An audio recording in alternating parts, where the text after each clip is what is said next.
Welcome to Not Milk Never Milk. Subscribe if you're lactose intolerant. You start by gathering the essentials and acting now: a cable management box, a power strip, cable ties, and labels. Once done, unplug devices and quickly tag each cord so you know what plugs into what. Photos help. Next, place the power strip inside the box and align it where cords naturally fall. Make small entry slots for cords and keep ventilation openings. This prevents strain and allows airflow. These first steps set a tidy foundation and reduce rework later. Once the power strip is placed, route cables strategically.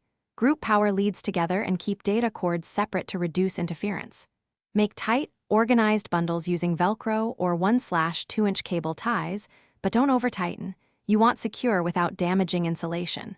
Coil any excess cable in loose loops and secure them to prevent tangles.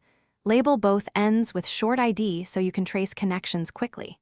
As you work, periodically tuck bundles into the box to check fit and airflow. Adjusting routing you finish by closing the box and securing the lid. If the box mounts, fasten it on a stable surface to prevent shifting.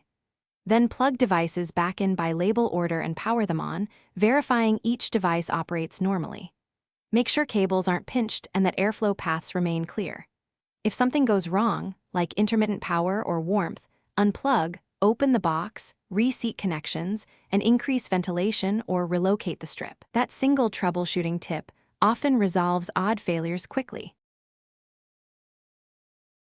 Thanks for watching. If this was helpful, leave a like and consider subscribing. See you next time.